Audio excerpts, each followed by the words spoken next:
법이 무너지면 나라가 무너진다. 어제 대한민국의 법이 완전히 무너지는 현장을 우리가 목도했습니다. 윤석열 대통령 구속을 주장하며 트랙터를 몰고 한남동 관저로 진입하겠다고 하던 이 전농과 민주노총 등이 경찰과 충돌해서 28시간 동안 남태령 과천으로 넘어가는, 그러니까 과천에서 서울로 넘어오는 남태령 고개에서 28시간 동안 대치를 해오다가 저 민주당 정부 극좌파 국회의원들이 대거 나서서 경찰을 협박했는지 경찰이 저지선을 풀어버렸어요. 그래서 저 극좌파 이 전농 민노총이 주도한 이 트랙터가 한남동 대통령 관저 앞까지 쳐들어갔습니다. 서울경찰청은 당초 시민교통 불편을 이유로 전농에 서울시내 트랙터 진입을 불허했습니다. 그러자 전농은 트랙터 30여 대, 화물차 50여 대로 경찰의 차벽 앞에까지 밀고 와서 농성을 했어요. 일부는 트랙터로 경찰 버스를 들어올리려고까지 했습니다. 명백한 폭력이죠. 또 집회에 가세한 민노총 조합원 2명이 경찰 폭행 혐의로 연행됐습니다. 경찰은 이러한 행위가 현행 집시법 신고 범위 일탈 미신고 집회라며 불법 행위로 규정했습니다. 그러면 끝까지 막았어야죠. 근데 여기에 더불어민주당 국회의원들이 뛰어들었어요. 김성회는 이호영 서울 경찰청장 직무대행을 만나서 전농의 트랙터가 한남동까지 진입할 수 있도록 설득했다고 밝혔습니다. 결국 경찰이 저지선을 풀고 트랙터 10대가 서울 도심으로 진입할 수 있게 허가했습니다. 경찰이 허가했으니까 불법은 아니라고 강변할 수 있을지 모르나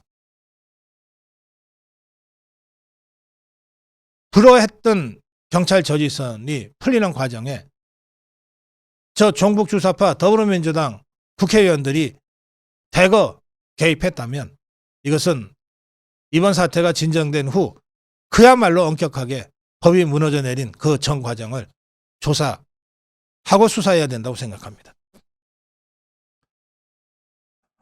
더 희한한 것은 농민들이라고 하면서 트랙터를 앞세웠는데 이 트랙터들이 먼지 하나 묻지 않은 완전한 새 트랙터들이었다는 겁니다. 농기구로 한 번도 사용되지 않은 것으로 보이는 트랙터들이 대거 등장했습니다. 북한에 주려고 문재인 정권 때 준비했다가 주지 못한 트랙터가 어딘가 처박혀 있다가 이번에 나타난 것 아니냐고 하는 의혹이 제기되고 있는 상황입니다.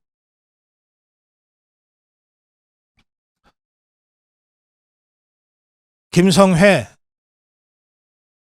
이렇게 밝혔습니다. 민주당의 임호선, 이소영, 최현일, 문금주 의원이 경찰청에서 함께 협상해줬다.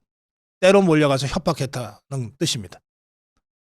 그리고 이 전농의 불법 집회 현장에는 이재정, 모경종, 양문석, 강선우, 이연주, 김준혁, 어기구, 임미애 의원이 현장을 지켜줬다.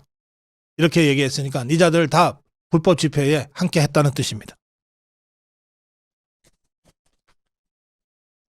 법이 완전히 무너졌고 대한민국 경찰이 저 불법 집회, 불법 폭력 선동자들의 협박에 무릎을 꿇어버린 날입니다.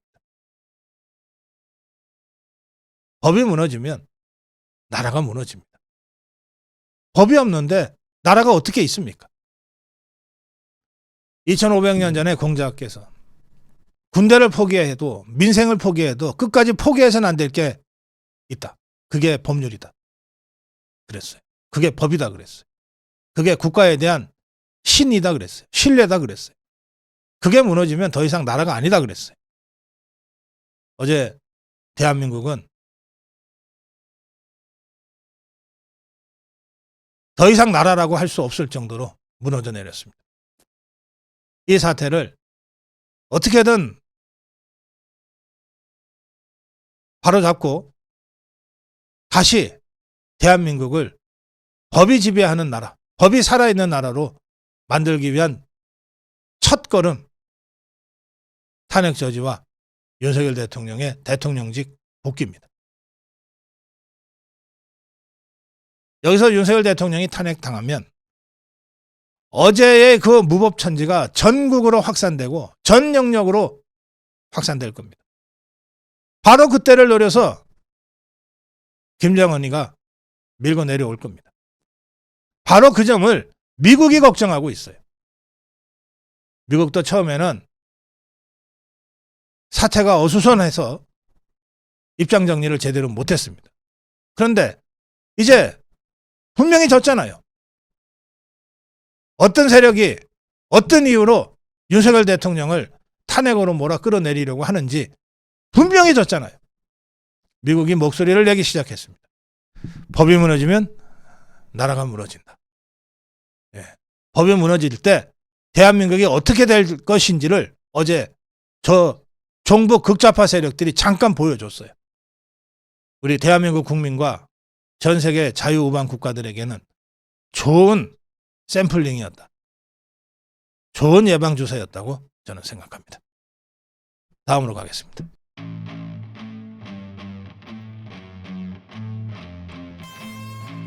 한덕수 권한대행을 탄핵해야 된다고 종북 주사파들이 다시 결집하고 있습니다. 조국혁신당이 먼저 시작했습니다. 한덕수 권한대행 탄핵 소추안을 공개했습니다. 조혁당이 공개한 탄핵의 이유는 한덕수 권한대행이 윤석열 대통령의 비상계엄 선포에 암묵적으로 동조했다는 거예요. 윤석열 대통령의 내란죄, 군사반란죄, 방조보험에 해당하는 중대범죄를 저질렀으므로 탄핵해야 된다는 거예요. 자, 그러면 기다리지 말고 탄핵해 그러면. 그런데 더불어민주당은 다릅니다. 더불어민주당은 내란 특검법과 김건희 여사 특검법을 공포하지 않으면 탄핵하겠다 그랬어요. 아니, 내란 공조범이면 묻지도 따지지도 말고 탄핵을 해야지. 그런데 내란 공조범이라도 자기들의 앞에 무릎 꿇고 내란 특검법과 김건희 여사 특검법을 공표하면 봐주겠다. 애초부터 저 정부 극좌파들한테는 무슨 합리적 논리, 법리가 통하지 않지만 이렇게 노골적으로 한덕수 권한대행을 한편으로 협박하고 한편으로 무릎 꿇어. 그러면 살려줄게. 이때 무릎 꿇으면 천하의 바보가 되는 겁니다. 국민의힘은 너무나 명백한 김건희 여사 특검법 그리고 내란 특검법 너무나 명백한 위헌 법률에 대해서 권한대행이 거부권을 행사하지 않으면 그것이 헌법 위반이다. 왜? 헌법을 수호할 의무가 있으니까. 헌법 수호 의무를 저버린 그것이 바로 위헌이다. 이렇게 한덕수 권한대행에게 거부권 행사를 강력 촉구하고 나섰습니다. 권성동 원내대표는 위헌적 요소가 명백함에도 한덕수 권한대행이 거부권을 쓰지 않으면 그것이 오히려 헌법 위반이다. 총리실 관계자는 헌법과 법률에 따라 국가 미래를 위해 결정하겠다는 기존 입장을 반복하고 있습니다. 권성동은 내란 특검법과 김건희 여사 특검법에 대해서 국정과 여당을 마비시키겠다는 민주당의 속셈이 깔려있다. 따라서 거부권 행사를 하지 않으면 그것이 위헌이다. 미국 전문가들은 한덕수 권한대행이 탄핵당하는 사태를 우려하는 입장을 공개적으로 표명했습니다.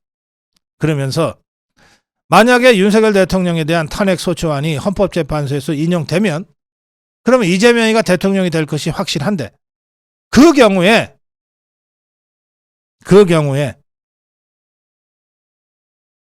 주한미군을 점령군이라고 불렀던 이재명이가 대통령이 되면 주한미군은 한국에 주둔할 수 없는 상황이 될 수 있고 한 번 떠난 주한미군은 다시 돌아오지 않을 것이다. 그것은 곧 한미일 동맹의 파탄과 전 한반도의 적화로 이어질 위험성이 매우 높다. 이렇게 공개적으로 입장을 밝히기 시작했습니다. 그럼 이 얘기는 뭡니까? 이걸 저지하기 위해서는 윤석열 대통령의 헌법재판소의 탄핵 인용을 막아야 된다는 겁니다. 이 문제를 좀 더 자세하게 다음 꼭지에서 다뤄보겠습니다.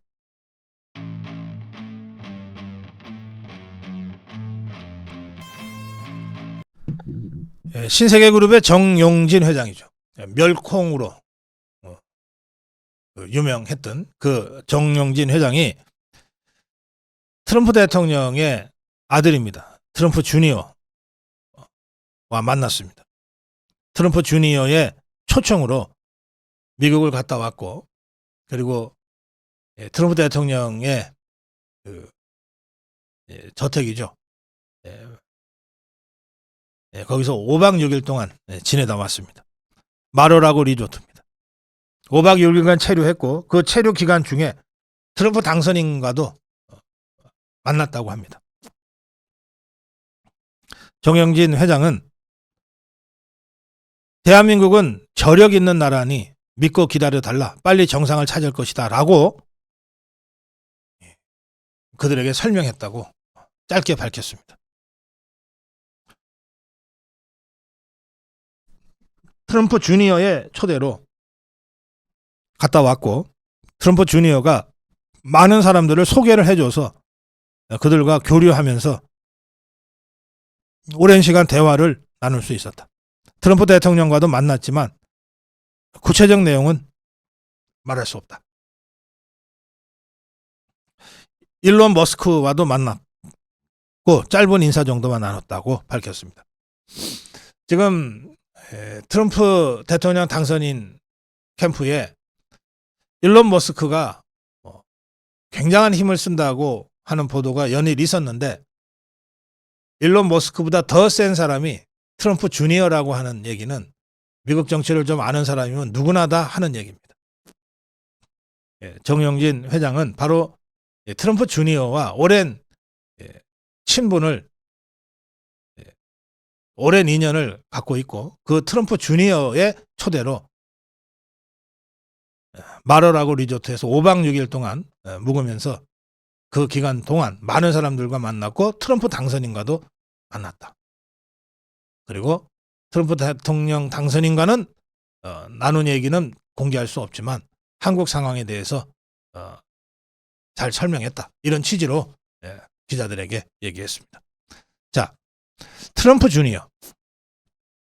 제가 보기에 일론 머스크보다 훨씬 더 영향력이 큰 앞으로 새로 출범할 트럼프 2기 정부에서 가장 영향력이 클 트럼프 주니어는 어떤 사람인가? 지난 4월에 한국에 왔었습니다. 이 트럼프 주니어가 당시 한국에 와서 우리 자유파 단체, 시민단체 활동가하고도 인터뷰도 했어요. 거기서 얘기한 트럼프 주니어의 얘기를 잠깐 소개해드리면 지금 새로 출범할 트럼프 행정부가 한국 상황에 대해서 어떤 입장을 견지할 것인지를 짐작할 수 있습니다.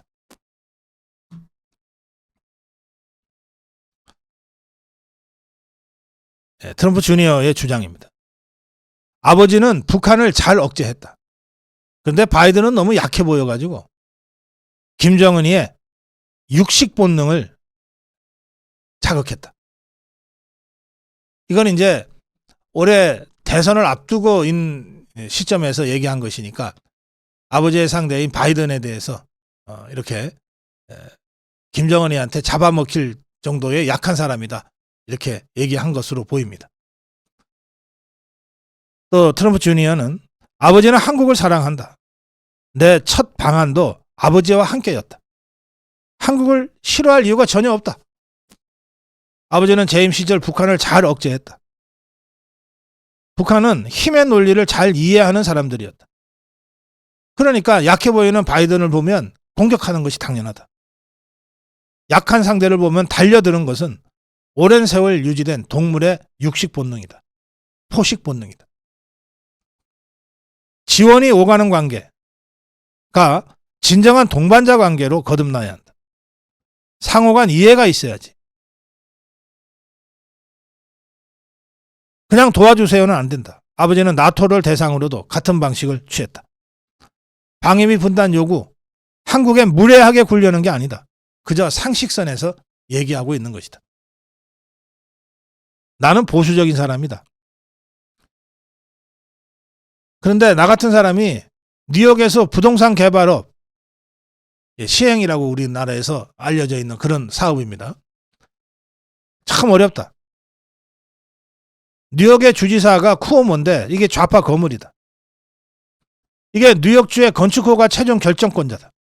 쿠오모와 관계가 없으면 신축도 매매도 어려웠다. 이게 박원순 10년의 서울시를 떠올리면 금방 이해하실 거예요. 이재명이 경기도지사 할 때 경기도가 어떻게 저 종북 극좌파들의 온상이 됐는지 떠올려 보시면 금방 이해할 거예요. 미국도 똑같다는 겁니다. 아버지가 정치를 시작하면서 모든 게 바뀌었다. 방구석에 앉아 아무것도 안 하거나 싸우거나 둘 중 하나를 택해야만 했다. 난 싸우는 것을 택했다.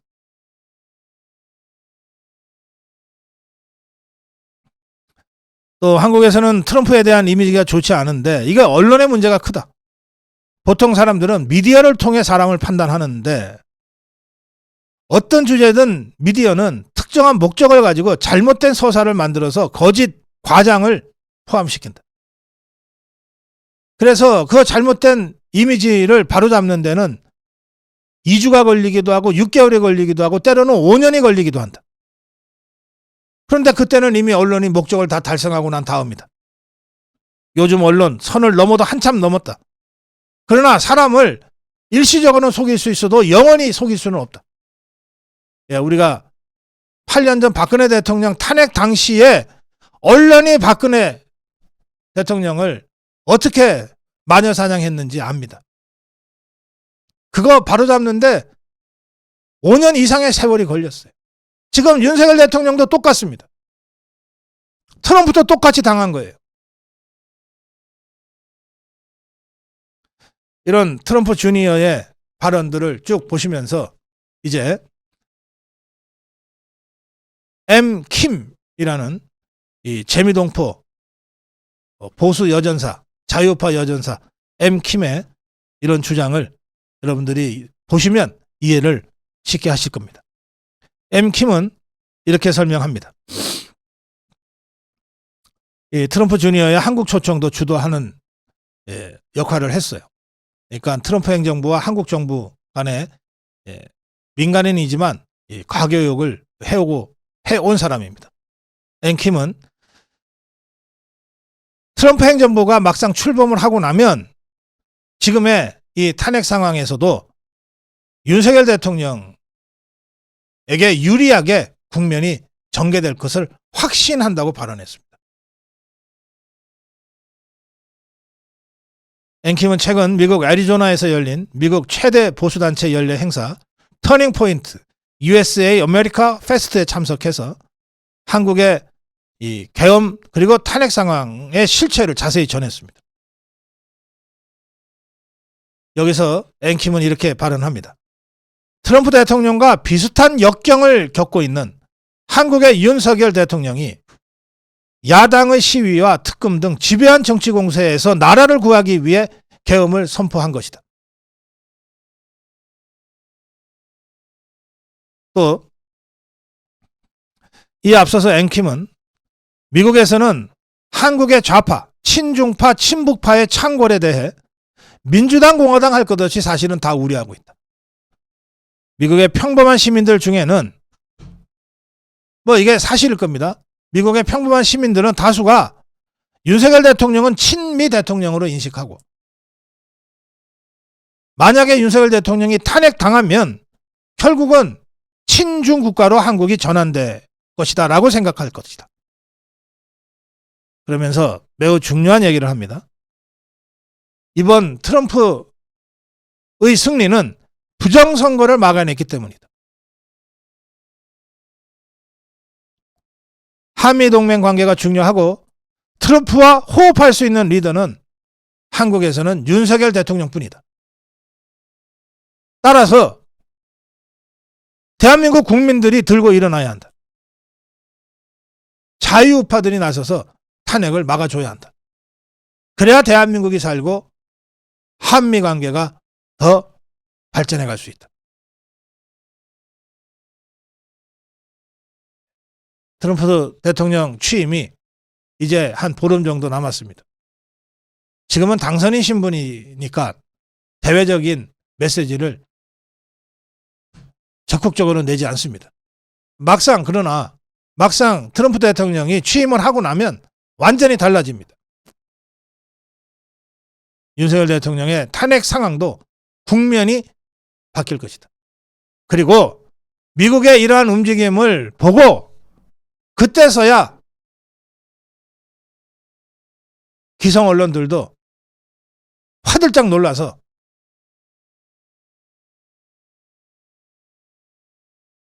보도 방향을 조금씩 바꾸게 될 겁니다. 시간은 우리 자유우파 편입니다. 다음으로 가겠습니다.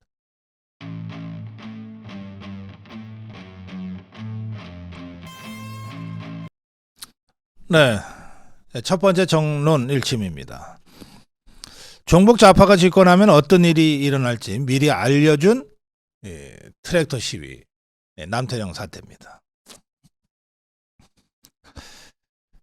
더불어민주당 종북 주사파 국회의원들이 트랙터의 서울 진입을 중재하면서 논란이 계속 커지고 있습니다.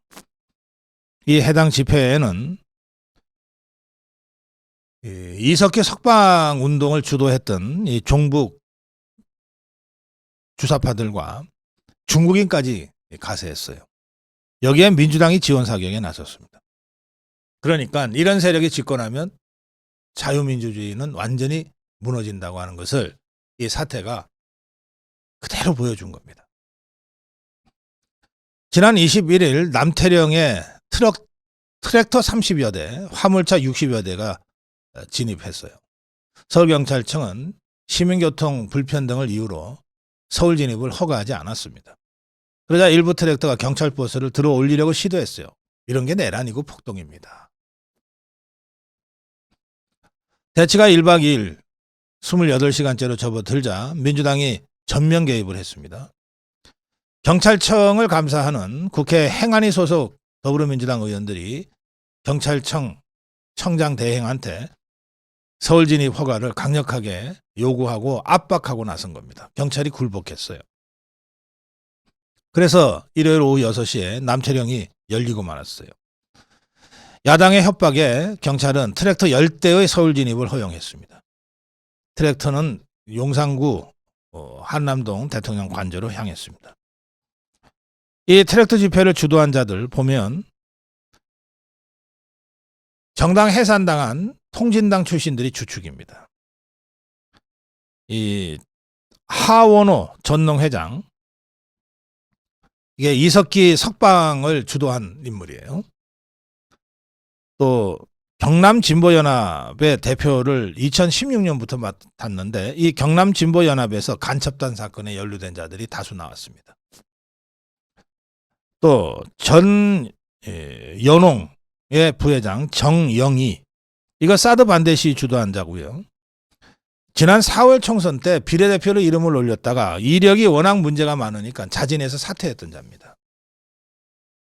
양옥희 전 연홍 회장, 주한미군 철수하면서 전국을 누빈 자입니다.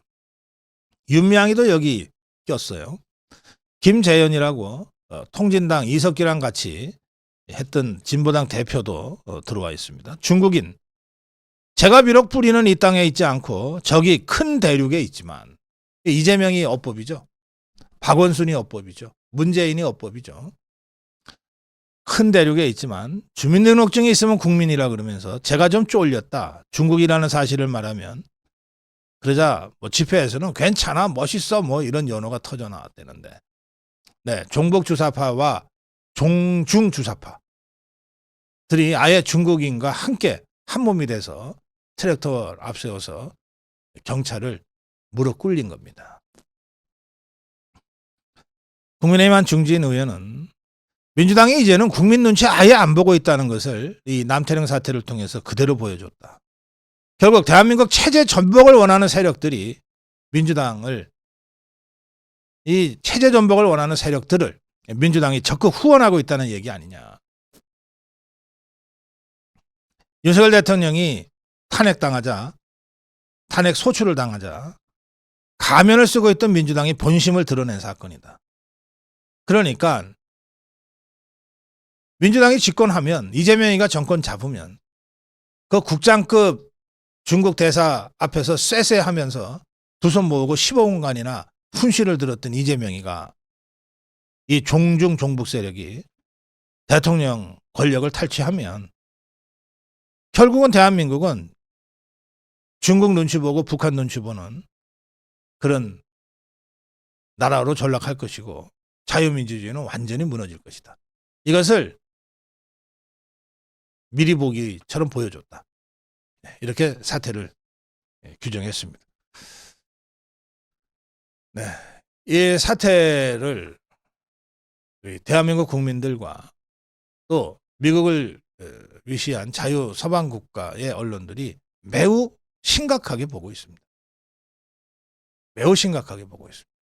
아, 윤석열 대통령 탄핵당하고 이재명이가 대통령 되면 대한민국에 어떤 일이 벌어지겠구나. 이거를 미리 보여준 사건이다. 네, 다음으로 가겠습니다.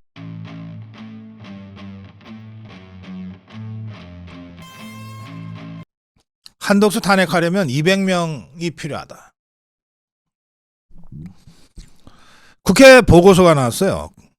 국회 운영위원회 전문위원, 그러니까 1급 공무원입니다. 김상수라는 전문위원이 지난 10월 탄핵소추 남용 방지에 관한 특별 법안에 대한 검토 보고서를 지난 10월에 냈어요. 여기 보면 대통령에 대한 가중된 요건을 대통령 직무대행자의 경우에도 동일하게 적용하는 것은 해당 직무대행자의 직위와 직무를 고려할 때 적절한 것으로 보인다. 쉽게 말해서 총리가 대통령 권한을 대행하는 만큼 이 총리를 탄핵할 때도 대통령 탄핵 소추 기준이 적용돼야 한다. 이런 의견입니다. 그러니까 한덕수 권한대행 탄핵하겠다고 계속 협박하는데 좋다, 탄핵시켜봐. 그러려면 200명 갖고 와. 200명 모아 갖고 와.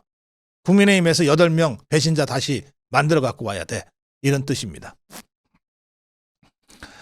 어제 공부 모임, 초선의원 공부 모임, 김대식 의원이 주도하는 초선의원 공부 모임에서 한국헌법학회의 지성우 회장이 발제를 했어요. 한국헌법학회의 지성우 회장. 지성우 회장의 발제는 이렇습니다. 권한대행 탄핵소추에는 대통령과 마찬가지로 제적의원 3분의 2 이상이 동의해야 한다. 대통령 권한대행은 국가 원수로서의 지위를 대신하는 것이기 때문에 국내 정치에서도 대국회 관계에서도 대통령과 동일한 법적 보호를 받아야 한다. 200명 갖고 와 이거예요. 갖고 올 수 있을까요? 저것들이?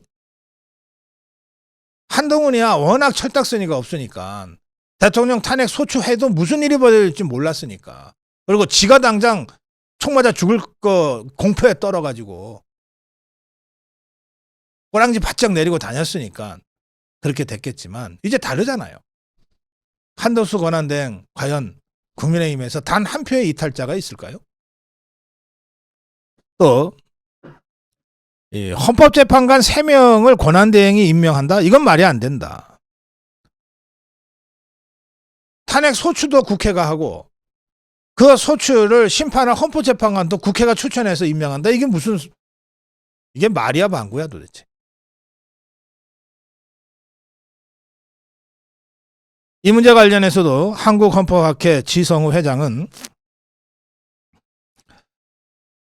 한덕수 권한대행의 임명권 문제, 형식과 내용을 살펴봐야 되는데 중요한 것은 내용이다. 실질이다.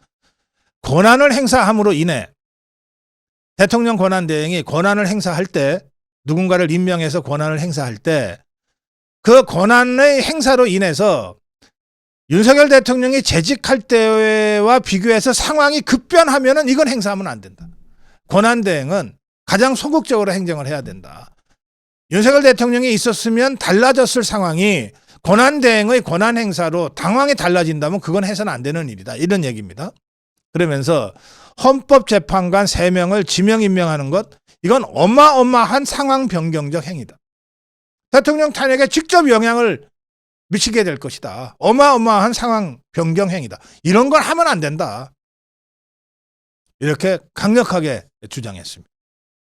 헌법학자들의 모임인 헌법학회 회장입니다. 대통령 권한대행의 헌법재판관 임명은 현상 변경적 행위에 해당하기 때문에 대통령이 사고로 직무를 못하지만 여전히 대통령직에 있을 때는 행사하면 안 되는 것이고, 대통령이 사망했거나 또는 탄핵이 완전히 결정이 돼서 권리 상태가 됐을 때는 그때는 해도 된다. 또 김건희 여사 특검법, 내란 특검법, 한덕수 대행이 거부권 행사해야 한다.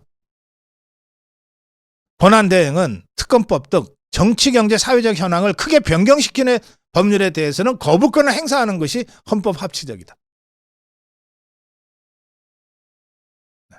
이런 주장이 어제 국회에서 헌법학회 회장의 입을 통해서 제시됐습니다. 이게 절대다수 헌법학자들의 의견입니다. 아무리 정복주사파들이 어거지 쏘고 기성 언론들이 눈을 감아도 이런 헌법학자들의 목소리를 어떻게 틀어막을 수 있겠어요?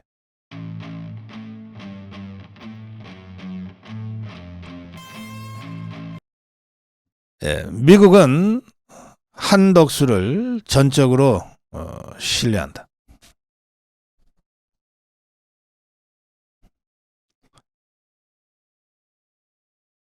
민주당이 내란 잔부를 잡겠다 이러면서 한덕수 권한대행 탄핵소추안을 당론 발의하겠다고 했다가 급제동을 걸고 보류했습니다. 급제동을 건 이유는 지금 밝혀지지 않고 있어요. 근데 이재명이가 직접 나서서 한덕수 권한대행을 강력하게 비판했거든요. 비난했거든요. 그러면서 한덕수 권한대행 탄핵으로 확 가다가 1시간여 만에 급제동을 했어요. 확인되지 않은 거지만 제 짐작으로는 미국이 역할을 했을 가능성이 크다고 생각합니다. 지금 이재명이가 누구 말 듣겠어요? 뭐 국민의힘 말 듣겠어요? 지금 이재명이는 이재명이를 제어할 수 있는 그런 힘은 3군데밖에 없어요. 첫째, 김정은이가 야야야 그거 너무 빠르다. 그러면 이재명이가 예스 하겠죠. 알겠습니다 하겠죠. 시진핑이가 야 그거 왜 그렇게 해? 그러면 세쉐 하면서 말 듣겠죠. 그다음에 미국이 그거 아니잖아 하면 아마 어쩔 수 없이 브레이크를 살짝 밟을 겁니다. 셋 중에 하나일 것 같은데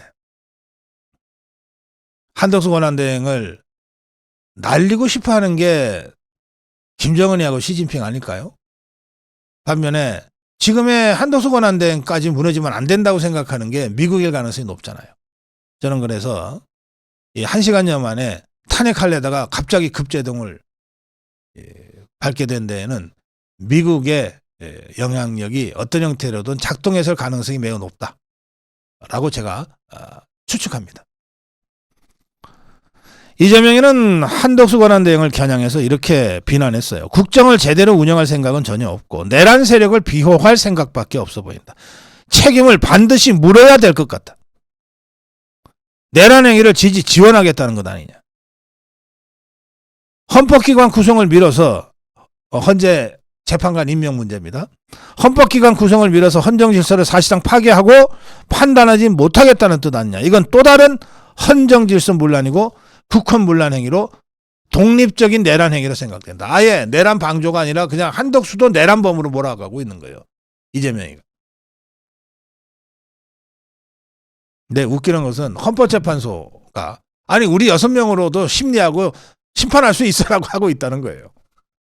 헌법재판소가 괜찮다는데 이재명이가 언제부터 그렇게 헌법을 걱정해 줬나 모르겠네. 그러면서 한덕수 권한대행을 탄핵하려면 200명이 필요하다라고 하는 주장과 관련해서는 그야말로 헛소리에 가까운 주장이다라고 이재명이가 직접 얘기했어요. 그런데 이 주장 누가 했냐? 헌법학회 회장이 주장했어요. 헌법학회 회장이 주장했다고. 그 헌법학회 회장의 주장이 헛소리? 이 자는 진짜 눈에 뵈는 게 없는 거예요. 지금 상태가.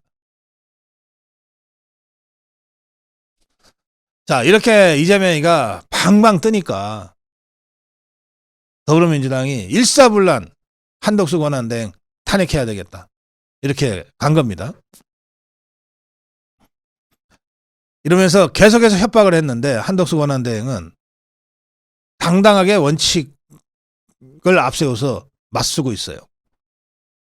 내란특검법이나 김건희 여사 특검법 또 헌법재판관 임명 이거 정치권에서 협상해서 단일안을 만들어 갖고 와. 전부 위헌투성이 법안 강행해 갖고 나한테 공표하라고 하지 말고 나 이러면 거부권 행사할 수밖에 없어. 그리고 헌법재판관도 원래 법대로 해. 여당 1명, 야당 1명, 여야 합의 1명 아니야. 왜 너네가 둘이야? 나 이런 사람 이런 식으로 못 받아. 그리고 내가 권한대행이라서 헌법재판관 여 추천, 야 추천 다 떠나서 권한대행인데 어떻게 헌법재판소 헌법기관에 재판관을 임명하냐 내가. 대통령이 아직 계신데. 이렇게 딱 원칙적으로 대응하고 있는 거예요. 이렇게 한덕수 권한대행은 국무회의에 이런 특검법을 상정도 하지 않고 국회로 다시 공을 넘겨버렸어요. 그러자 이재명이가 방방 뜨기 시작한 거예요. 우원식이까지 나섰어. 우원식이까지. 국회의장이라는 자가 지가 나서가지고서 한덕수 권한대행을 성토하고 나섰어요. 한덕수 권한대행은 이렇게 얘기했습니다.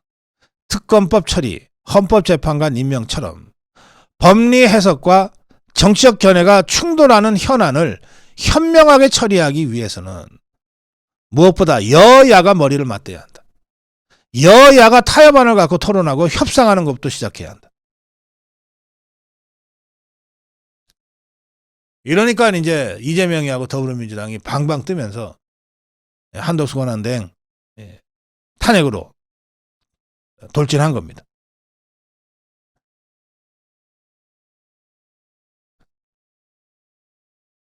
그랬는데 2시간이 안 돼서 이 탄핵 결정이 뒤집어졌어요.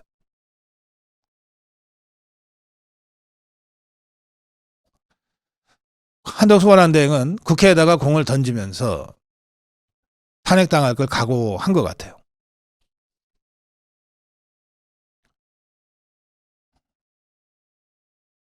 이 농반 진반으로 최상목 경제부총리 각오해라. 단단히 준비하고 각오해라까지 얘기를 했다는 거니까. 한덕수 권한대행이 탄핵당할 때 그 다음 대통령 직무 권한대행이 경제부총리 순서거든요. 그래서 한덕수 권한대행은 탄핵당할 걸 각오하고 공을 국회로 다시 던졌다고 할 수 있습니다. 한덕수 권한대행의 발언을 조금 더 전해드리겠습니다.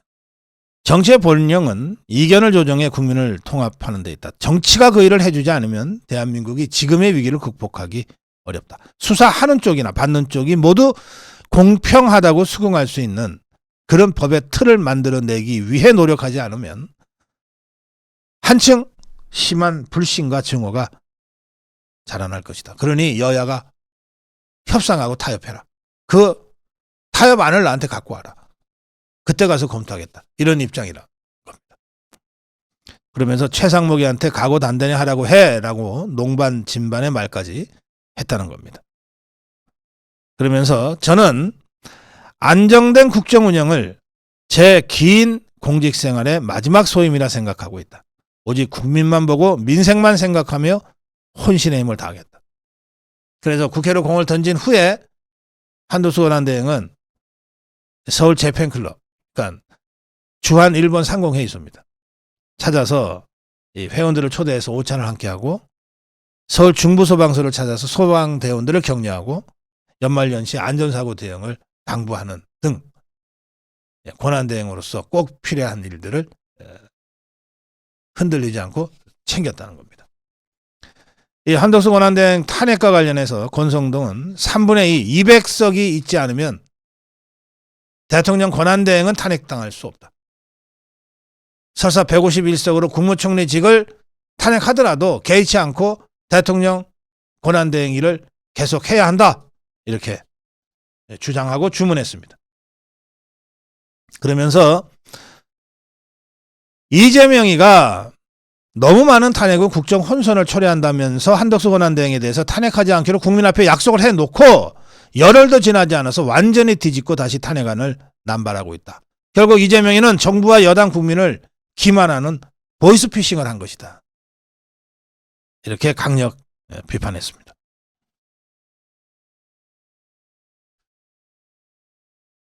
이런 상황에서 미국의 입장이 나왔습니다. 미국의 고위 당국자는 한덕수 대통령 권한대행의 리더십을 신뢰한다.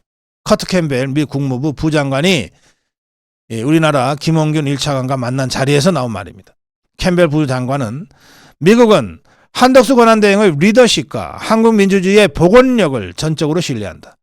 미국의 한미동맹에 대한 굳건한 지지와 철통 같은 대한 방위 공약에는 어떠한 변화도 없다.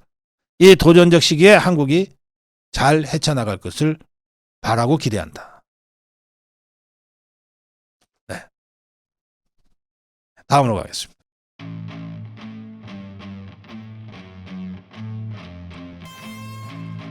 네.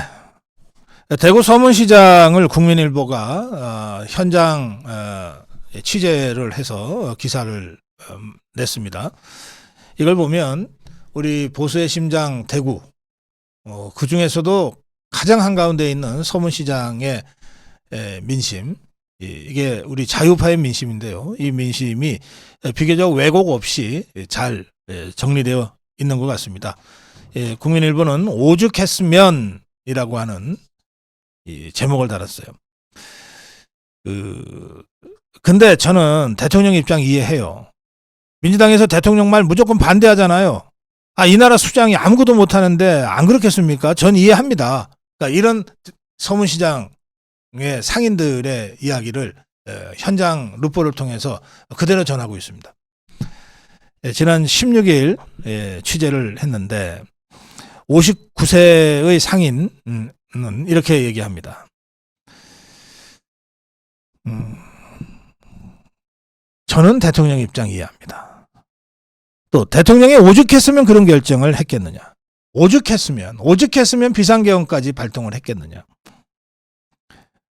대구에서 평생 살아왔다는 58세 상인 B씨는 대통령이 아무것도 못할 정도로 더불어민주당 독재가 너무 심했지 않냐. 방법이 계엄밖에 없었지 않냐. 어쩔 수 없었다.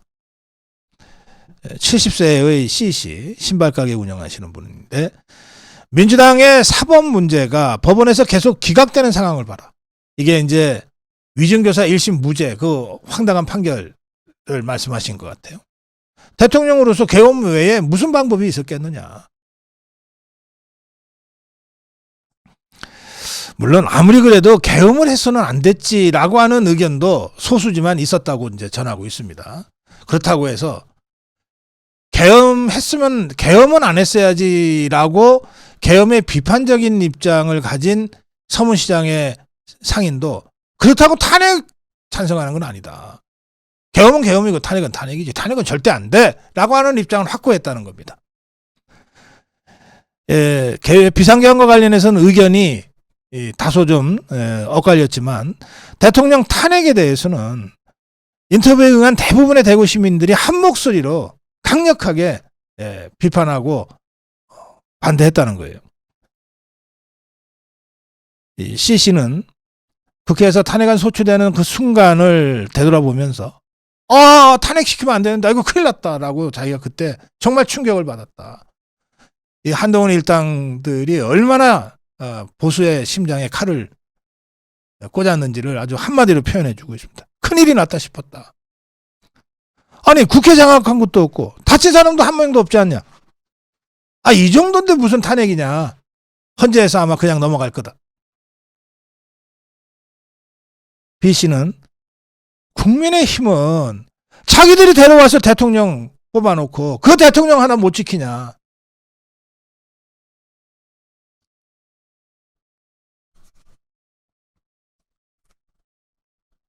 다음 대통령 이재명 지지할 겁니까? 그럴 일 절대 없다. 그런 사람 뽑으면 나라가 어떻게 되겠느냐. 이재명 절대 안 뽑는다. 만약에 대선이 치러진다면 국민의힘에서 지금 있는 사람들 말고 새로운 사람 기다리겠다 내가.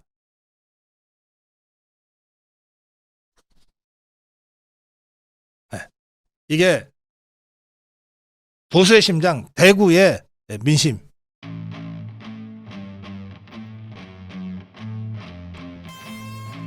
네, 첫 번째 정론 일침입니다. 뭘 사과해?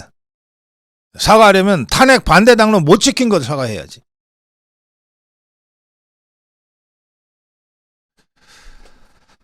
참 국민의힘이 말이죠. 버림받을 짓만 하고 있습니다. 아무리 잘 봐주려고 그래도 같이 데리고 가기가 힘들어요. 권영세는 이제 비대위원장으로 이제 내정이 돼서 이제 자꾸 마이크가 가니까 뭐 자꾸 말을 하는데 김재섭이를 비대위에 기용을 검토하고 있다고 합니다. 비대위원 4명을 구성을 할 텐데 그러면 권영세와 비대위원 4명 5이죠. 여기에 원내대표 권성동, 그다음에 정책위 의장 김상훈 이렇게 하면 이제 7명의 이제 비대위가 꾸려질 텐데 이 비대위원 4명 중에 중진도 넣고 초재선도 넣고 뭐 원외 인사도 아우르는 고민을 하고 있다 그러는데 초재선 중에 김재섭이 그리고 원외 중에서는 윤희숙이를 뭐 검토하고 있다는 보도가 나오고 있습니다. 네, 그러면서 권성동이 말을 해요. 권성동이 권영세가 30날 이제 비대위원장이 되는데 이제 절차를 밟아야 되니까 권영세가 비대위원장이 되면 첫 번째로 할 메시지가 계엄에 대한 대국민 사과라는 거예요. 그걸 권성동이가 언제부터 권영세 대변인이 된 거야? 권성동이가 자꾸 뭐라고 얘기를 하냐면 이렇게 얘기합니다. 어제 사과하지 않았다고 인식하는 분들이 많기 때문에 비대위원장이 취임한 직후 바로 다시 한번 사과하는 행동을 할 계획. 이렇게 돼 있어요. 자, 이게 두 가지 뜻인데 두 가지로 해석되는데요. 사과하지 않았다고 인식하는 분들이 많기 때문에 그러니까 사과는 했는데 그걸 안 했다고 생각하는 사람들이 많으니까 한 번 더 사과해야 된다는 얘기 아닙니까? 자, 그런데 도대체 누가 무슨 사과를 얘기하는 건가요, 여기서? 이제 대통령이 사과하지 않았다고 인식하는 분들이 많기 때문에 라고 해석할 수도 있고 또는 당이 국민의힘이 사과하지 않았다고 인식하는 분들이 많기 때문에로 해석도 되는데 자, 국민의힘이 사과하지 않았다, 사과했다, 뭐 인식을 하나 마나라고 하는 건 무슨 말이 안 됩니다. 왜? 국민의힘이 뭔 자격으로 지가 사과를 해? 지금 비상계엄 발동과 관련돼서 사과를 하겠다는 얘기 같아요. 그럼 비상계엄 발동은 누가 했어요? 국민의힘이 했어요? 대통령 통치권을 대통령이 행사한 거 아닙니까? 그럼 사과를 해도 대통령이 해야지. 왜 지그들이 나서서 대리 사과를 하겠다 그래? 지그들이 무슨 권한이 있다고? 무슨 권한이 있다고 비상계엄에 대해서 지그들이 사과를 하니 많이 하냐고.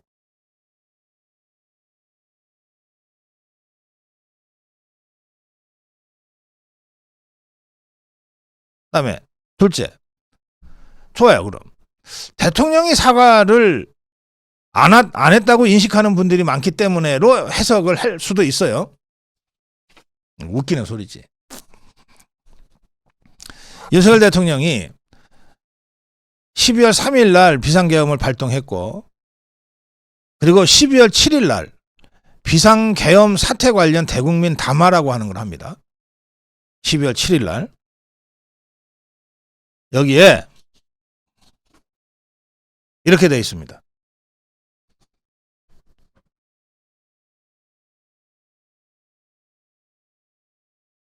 이번 비상계엄 선포는 국정 최종 책임자인 대통령으로서의 절박함에서 비롯되었습니다. 하지만 그 과정에서 국민들께 불안과 불편을 끼쳐드렸습니다. 매우 송구스럽게 생각하며 많이 놀라셨을 국민 여러분께 진심으로 사과드립니다. 저는 이번 비상계엄과 관련하여 법적, 정치적 책임 문제를 회피하지 않겠습니다. 국민 여러분, 저의 임기 문제를 포함하여 앞으로의 전국 안정 방안은 우리 당에 일임하겠습니다. 향후 국정 운영은 우리 당과 정부가 함께 책임지고 해나가겠습니다. 국민 여러분께 심려를 끼쳐드린 점 다시 한번 머리 숙여 사과드립니다. 대통령이 이 짧은 대국민 담화에서 사과라는 단어를 2번 써가면서 대국민 사과를 했어요. 12월 7일 대국민 담화에서요. 그리고 나서 그 5일 후 12월 12일 대국민 담화가 있습니다. 이 대국민 담화가 28분짜리 대국민 담화인데, 여기는 이 담화는 이렇게 시작됩니다. 존경하는 국민 여러분, 저는 오늘 비상계엄에 관한 입장을 밝히기 위해 이 자리에 섰습니다. 지금 야당은 비상계엄 선포가 내란죄에 해당한다며 광란의 칼춤을 추고 있습니다. 이렇게 쭉 시작되는 28분짜리 대국민 담화인데, 그 담화의 맨 마지막에 이렇게 되어 있습니다. 저는 마지막 순간까지 국민 여러분과 함께 싸우겠습니다. 짧은 시간이지만 이번 계엄으로 놀라고 불안하셨을 국민 여러분께 다시 한번 사과드립니다. 국민 여러분에 대한 저의 뜨거운 충정만큼은 믿어주십시오. 감사합니다. 이렇게 되어 있어요. 다시 한번 사과를 했어요. 12월 7일 2차례에 걸친 그 짧은 담화문에서 2번의 사과라는 단어를 써서 사과를 했고, 그리고 5일 후인 12월 12일 다시 한번 사과드립니다라고 대국민 사과를 했어요. 그런데 이걸 국민들이 잊어요? 사과 안 한 것으로 생각하는 사람들이 많아서 이제 지그들이 다시 대신 사과하겠다는 거예요? 뭔 소리를 하는 거야 도대체? 대통령 담화를 제대로 읽고나 있는 거야? 대통령은 국민들께 이렇게 사과할 수 있어요. 통치권자로서, 계엄령 발동권자로서 이렇게 사과할 수 있고 사과했어요. 그러나 통치권자도 아니고 계엄령 발동권자도 아닌 국민의힘이 무슨 자격으로 사과를 하냐 말이에요. 무슨 자격으로? 국민의힘이 사과를 진짜 해야 될 것은 당론을 지키지 못해서 대통령을 탄핵 가결시킨 것을 사과해야 되는 거예요. 탄핵 반대가 당론이었잖아. 집권당이 당론 하나도 지키지 못하고 대통령을 탄핵시키는데 부역을 해버린 이 부분에 대해서는 정말 석고대죄하고 사과를 해야지. 뭘 사과하겠다는 거야 도대체. 자기들의 행동에 대해서 사과를 해야지. 왜 대통령의 통치 행위에 대해서 지그들이 대신 사과하겠다는 거야. 지그들이 한 바보 같은 짓, 멍청한 짓에 대해서 사과를 해야지. NGO 플러스의 황도영 칼럼, 점입가경 국민의힘이라는 제목입니다.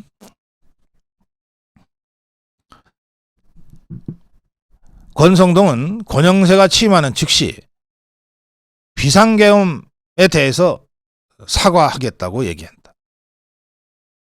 비상계엄 선포가 명백히 잘못된 행위고 실체적 절차적 요건이 부족하다는 이유로 계속 사과하겠다고 한다. 이건 대통령의 사과하고 다른 겁니다.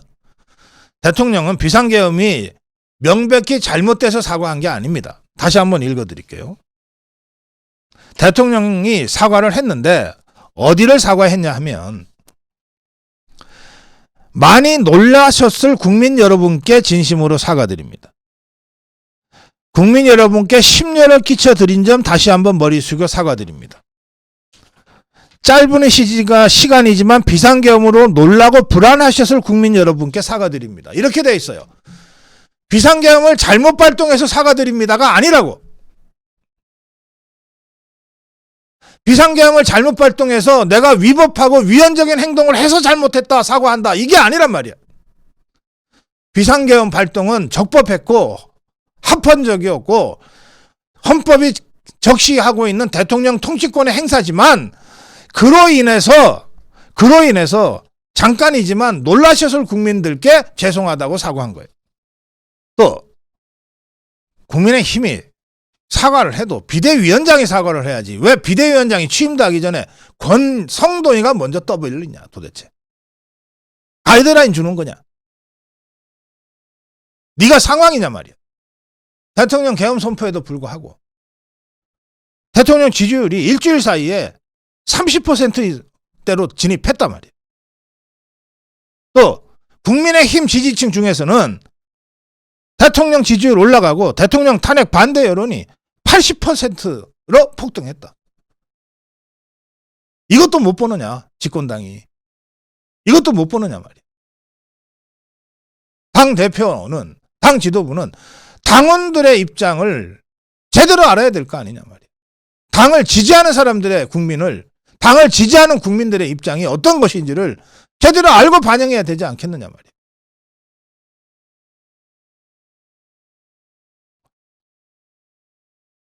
이런 민심의 변화는 대통령 계엄 선포에 명분이 있었다는 얘기고 설사 그게 다소 부적절했다 하더라도 그건 탄핵은 아니다 라고 하는 강력한 민심의 응집을 의미하는 건 아니겠느냐. 그런데 뭘 사과한다는 거냐. 싸울 생각을 해야지.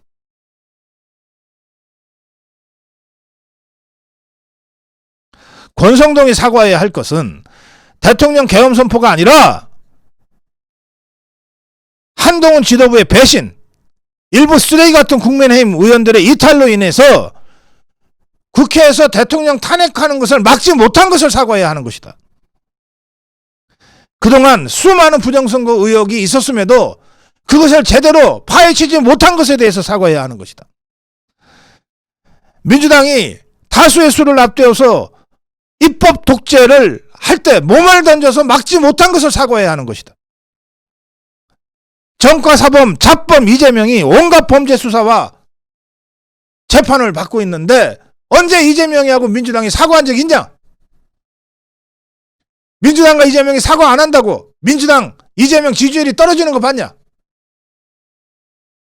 도대체 왜 사과하겠다는 거냐? 사과하면 망한다. 사과하면 죽는다. 끝까지 투쟁하겠다는 윤석열 대통령의 지지율은 올라가겠지만 사과하는 순간 국민의힘은 완전히 곤두박질 친다. 네, 예, 황도영 칼럼. 이게 저는 자유파 국민들의 심정을 잘 대변하고 있다고 생각합니다. 이 칼럼이 상당히 길어요. 그리고 굉장히 내용이 좋습니다. 엔지오 플러스 좀 띄워주세요. 엔지오 플러스로 들어가셔서 황도영 칼럼을 치시면 그 전문을 여러분들이 읽으실 수가 있습니다. 제가 꼭 여러분께 일독을 권합니다. 다음으로 가겠습니다.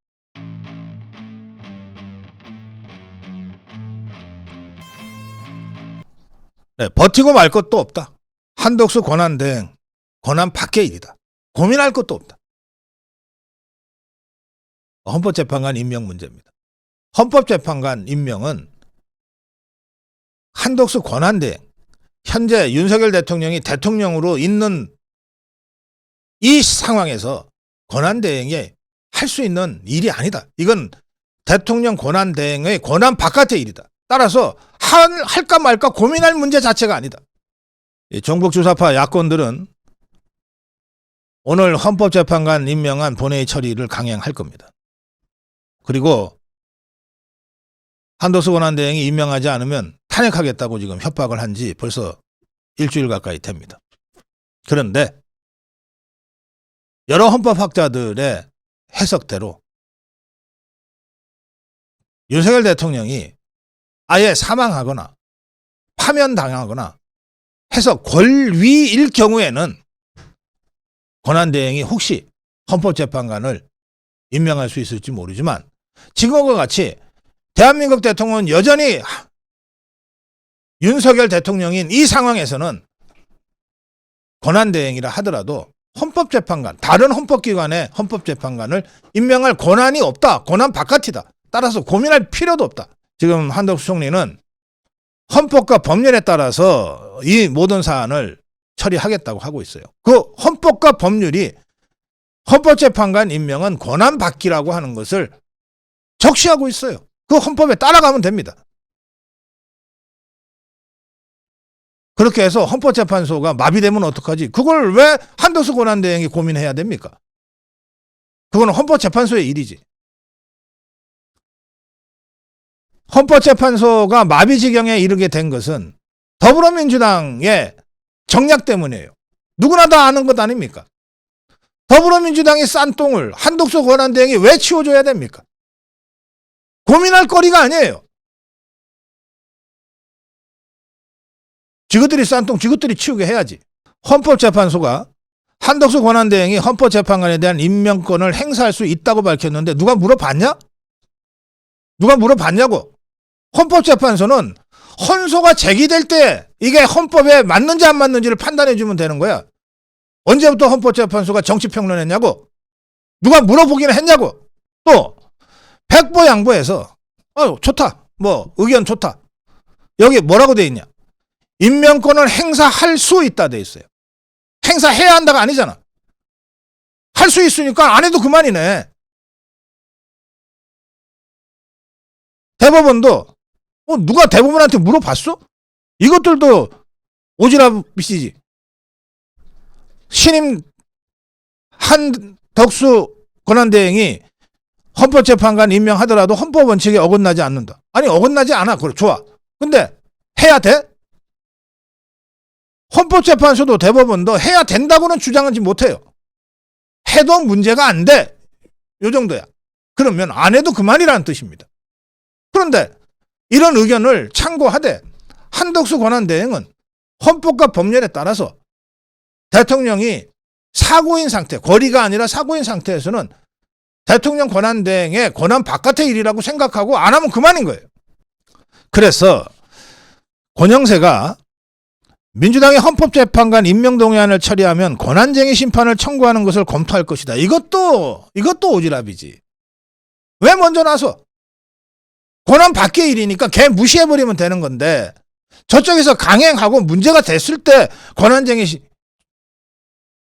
청구를 검토할 수는 있지만 먼저 이렇게 나설 일이 아닌 거예요. 아예 권한 밖의 일이고 걔 무시하고 가면 되는 거예요. 네. 다시 한번 말씀드립니다. 민주당과 이재명 저것들이 퍼질러 놓은 똥을 우리가 치워줄 이유가 하나도 없다. 저것들이 와서 치우라 그래라. 그 다음에 지금 한덕수 총리 이 대통령 권한대행, 한덕수 권한대행을 자꾸 이게 탄핵으로 협박하는데 어제 강용석 변호사가 헌법재판소가 공간한 헌법재판소 법 해설서에 보면 권한대행을 탄핵할 때는 200명이 필요하다고 써있다 여기. 이렇게 갖다 줬잖아요. 거의 모든 언론이 이걸 다 보도했습니다. 오늘. 헌법재판소 헌법재판연구원이 2015년에 3년간의 준비 끝에 16명의 헌법학자들이 3년간 연구해서 해설서를 썼어요. 거기에 보면 권한대행자가 탄핵 대상자일 경우에는 그 권한을 대행하는 공직자의 기준으로 맞춰서 한다고 돼 있어요. 그렇게 써 있어. 그러니까 지금 한덕수 권한대행은 대통령의 권한을 대행하니까 한덕수 권한대행을 탄핵할 때는 대행하는 그 직위, 대통령의 직위에 준해서 탄핵을 해야 된다. 이렇게 써 있다는 말이에요. 200석. 만들어 갖고 오래니까 더불어민주당한테 국회 의석 200석 만들어 갖고 와서 협박을 해도 하라고. 자, 이 상황을 정리하면 이렇게 됩니다. 헌재가 재판관 6명으로 심리도 가능하고 변론도 가능하다고 발표하고 또 권한대행의 탄핵소추 의결은 대행되는 공직자의 그 기준으로 한다고 명시를 했기 때문에 결국 한덕수 권한대행 탄핵하려면 200명이 필요하다. 이런 전체적인 상황을 보면 또 컴퓨터 추첨으로 배정을 했는데 탄핵재판의 주심이 대통령이 지명한 보수 성향의 재판관이 됐어요. 컴퓨터도 대통령 편인 거야 이제. 아니 컴퓨터가 어떻게 알고 그래. 그 대통령이 임명한 사람을 6명 중에서 딱 1명 콕 집어서 주심 재판관으로 선정을 했겠냐고. 컴퓨터도 대통령 편인 거예요. 이래서 전체적으로 지금 대통령한테 유리한 상황이 전개되고 있어요. 그래서 헌재 주변이나 법조계 주변에서는 이거 탄핵 기각될 가능성이 자꾸 높아진다. 그렇게 보는 의견들이 나오고 있어요. 대통령 탄핵 기각이 유력하다. 그런가 하면 공수처 말이에요. 공수처 체포영장 이거 뭐 그거는 지금 얘기할 단계가 아닙니다. 손사래를 치잖아요. 기자들이 집요하게 물어보거든. 소환 출석해달라고 하는데 대통령이 아예 개무시하고 거부하니까 기자들이 물을 거 아니에요. 자꾸 거부하는데 그러면은 체포영장 청구할 거냐? 그 얘기는 한참 먼 얘기입니다. 이 공수처도 지금 한 발, 두 발 지금 물러서고 있는 거예요. 또 검찰도 지그들이 뭐 좀 하려고 그러다가 자기들이 불법 수사 권한 남용으로 걸릴 것 같으니까 잽싸게 공수처에다가 다 사건 또 넘겨버렸잖아요. 그러는 상황에서 대통령 지지율이 30%를 넘은 여론조사가 나왔어요. 저 갤럽이나 리얼미터 분명히 조사했을 텐데 숫자가 너무 높게 나와서 발표도 못하고 있는 것 같아요. 전체적으로 저것들이 한동훈 쓰레기 같은 그 배신자들 협박해가지고 가짜뉴스 괴담으로 현혹해가지고 대통령 탄핵 가결까지는 어떻게든 밀어붙였는데 여기서 딱 지금 걸려있는 거예요. 모든 것이 윤석열 대통령한테 그리고 우리 자유우파한테 유리하게 국면이 바뀌고 있다. 그러니까 한덕수 권한대행도 이 흐름 속에서 버틸까 말까 고민할 필요가 자체가 없다. 권한 밖의 일이다. 고민 안 하고 개무시하면 된다. 탄핵 해봐라. 200석 갖고 와서 탄핵해라. 얼마든지 내가 그만두고 쉬러 가겠다 그러면. 당당하게 버텨라. 다음으로 가겠습니다.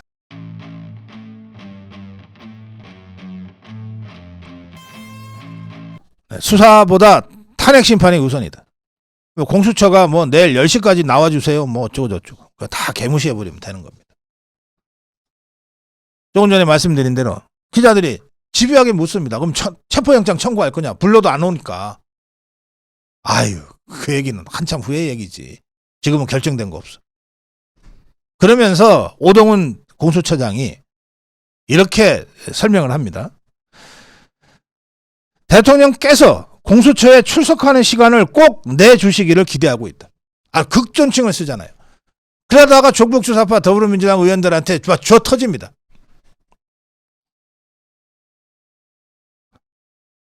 수사진에도 최고의 예우를 갖춰 흐트러짐 없이 조사에 임하라고 했다. 대통령께서 공수처에 출석하는 소중한 시간을 꼭 내주시기를 거듭 요청드리고 있다. 그러다가 줘 터지는데 그럼 오동훈이는 생각이 없어서 이러겠어요? 이게 탄핵 안 당할, 기각당할 가능성도 상당히 높아 보이거든. 그런데 저것들이 막 겁박해갖고서 수사는 하라 그러지. 그야말로 가시방석에 앉아있는 형국이다. 이런 상황에서 지난 화요일날 석동현 변호사 저희 방송에 나와서 수사보다는 탄핵 심판이 우선이다. 수사는 밀실에서 수사관하고 둘이서 얘기하고 그 대통령이 뭐라고 얘기한들 이게 언론에 제대로 보도도 안 되는데 우리 그런 거 싫다. 당당하게 헌재에서 왜 비상계엄 발동했는지 그리고 이게 왜 내란죄에 적용이 안 되는지 이런 걸 대통령이 직접 밝히겠다. 생방송을 통해서 전 국민이 알도록 하겠다. 수사보다 탄핵 심판을 먼저 해라. 탄핵 심판은 탄핵 가결이 먼저 되지 않았냐 이 말입니다. 하여튼 헌재는 6인 체제로 심리 가능하다고 하는 얘기를 계속 하고 있으니까 하자는 말이에요. 하자고 그러니까. 다만 대통령 탄핵이라고 하는 이 중차대한 국가적 사안을 다루는데 일주일 만에 답변서 제출하고 바로 한다는 것은 불가능한 거 아니냐 말이에요. 그러니 수사보다는 탄핵 심판이 우선이다. 그런데 탄핵 심판 제대로 하려고 그러면 우리가 충분히 제대로 준비할 수 있도록 시간을 달라. 이게 지금 윤석열 대통령 측의 딱 하나의 요구입니다. 수사보다 탄핵 심판 먼저 하겠다. 그런데 국민이 다 알도록 공개적으로 하겠다. 그리고 제대로 준비해서 할 테니 준비할 시간을 좀 달라. 아시아투데이는 사설로 이 문제를 다루고 있습니다. 대통령이 수사보다 탄핵 심판을 먼저 하겠다고 그러는데 왜 자꾸 나서서 수사부터 받으라고 압박이냐? 이겁니다. 이재명이한테 언제 너네가 그랬냐? 조국이한테 언제 너네가 그랬냐? 1심 수사재판 2년씩 끌던 자들이 왜 현직 대통령에 대해서만 이렇게 협박하듯이 수사하냐? 대통령이 수사 안 받겠다고 하는 것도 아니지 않냐? 탄핵 심판을 먼저 당했으니 탄핵 심판부터 받겠다고 하는 건데 좀 기다려! 가 아시아투데이 사설의 핵심입니다.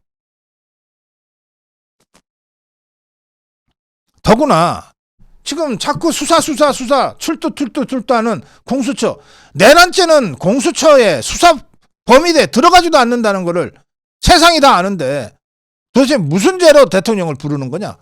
내란죄냐? 뭐냐 도대체?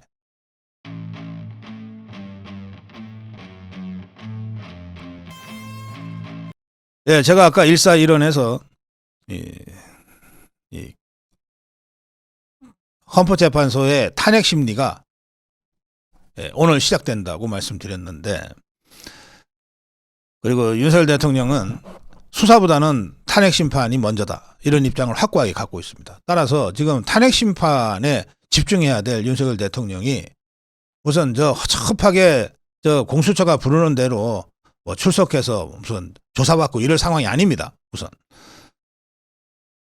거기에다가 공수처가 지금 29일 날 출석하라고 마지막 3차 소환 통보를 했다고 지금 보도를 하고 있는데, 왜? 3차 소환 통보에 응하지 않으면 체포영장이라도 발부하려고? 아니, 내란죄를 수사하겠다는데 내란죄 수사 법적 근거가 없잖아. 공수처가 수사할 수 없게 돼 있는 거를 수사하겠다고 3차 소환장까지 발부하고 마치 체포영장이나 발부할 듯이 으름장을 놔?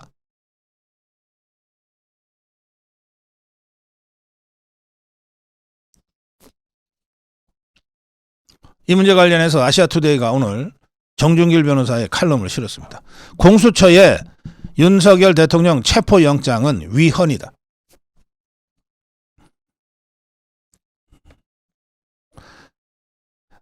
공수처가 윤석열 대통령 2차 소환에 불응하자 29일까지 3차 소환을 또 공개적으로 요구했는데, 그리고 나서도 안 오면 체포영장 청구를 검토하고 있다는 보도까지 나옵니다. 그런데 소환하는 것도 그렇고 체포영장을 만약에 발부 신청을 해서 한다면 이 자체가 명백한 헌법 위반이다 하면서 몇 가지 질문을 던지고 답변을 합니다. 자, 공수처가 윤석열 대통령을 내란죄로 수사할 수 있을까? 아니다. 할 수 없다. 왜 그러냐? 공수처 법률에 따르면 내란죄는 공수처 수사 대상이 아니기 때문이다. 고위공직자 범죄를 공수처가 수사하게 돼 있는데 공수처 법에 따르면 이 고위공직자 범죄에는 내란죄가 포함되지 않는다. 따라서 공수처는 윤석열 대통령을 내란죄로 수사할 수가 없다. 자, 그러면 공수처는 윤석열 대통령을 직권남용죄로는 수사할 수 있느냐? 그것도 할 수 없다. 그건 또 왜 그러냐? 헌법 제84조 대통령은 내란 또는 외환의 죄를 범한 경우를 제외하고는 재직 중 형사상 소출을 받지 않는다라고 돼 있는데 이게 헌법이니까 법률보다 우선하지 않냐 헌법이. 헌법이 이렇게 돼 있다. 따라서 불소추 특권이 있는 윤석열 대통령은 직권남용으로 기소될 수가 없다. 소추가 안 된다. 그러면 소추가 안 되는데 기소를 안 하는데 못 하는데 무슨 놈의 수사냐. 따라서 공수처가 윤석열 대통령을 직권남용으로 수사하겠다. 이것도 헌법 위반이다. 내란죄로도 공수처는 수사할 수 없고 직권남용으로도 대통령을 수사할 수 없다. 그러면 공수처가 윤석열 대통령을 체포하거나 구속할 수는 있냐? 그것도 할 수 없다. 왜? 불소추 특권이라고 하는 것은 기소만 못한다는 뜻이 아니라 체포 및 구속도 못한다는 뜻이다. 다만 대통령은 현직 중에는 공소시효가 정지되기 때문에 만약에 직권남용죄 혐의를 덮어 씌우려면 대통령이 임기를 다 마친 후에 그때는 수사할 수 있다. 뭐 그때 필요하면 체포도 할 수 있다. 그러나 윤석열 대통령이 여전히 대한민국 대통령인 한 어떤 체포도 불가능하다. 사정이 이런데도 공수처가 계속해서 윤석열 대통령한테 소환 조사하겠다고 입장을 밝히는 것 자체가 위헌이고 어불성설이다. 그럼 공수처는 어떻게 해야 되냐? 헌법재판소 재판 결과가 나올 때까지 대가리 쳐박고 기다리고 있어야 된다.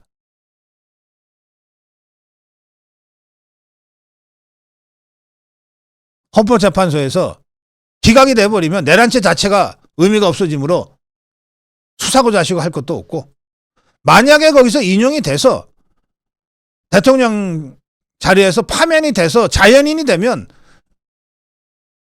그럼 자연인에 대해서 공수처가 고위공무원이 아닌데 무슨 수로 수사를 하냐? 검찰이나 경찰이 수사를 하면 해도. 공수처는 윤석열 대통령과는 아무 관계가 없다. 따라서 그냥 헌법재판소 심리나 조용히 지켜봐라. 이 말입니다.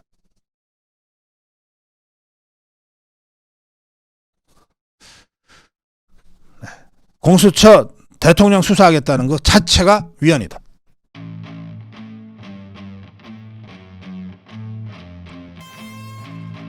이 정북 주사파들이 그냥 탄핵으로는 잘 안 되니까 자꾸 뭘 무속 프레임을 덮어 씌우려고 그래.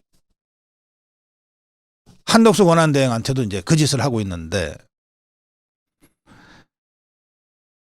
더불어민주당 정북 주사파들은 어제 한덕수 권한대행의 대국민 담화가 있은 직후에 한덕수가 내란 대행임을 인정했다 이러면서 이제 바로 탄핵 절차에 들어갔습니다.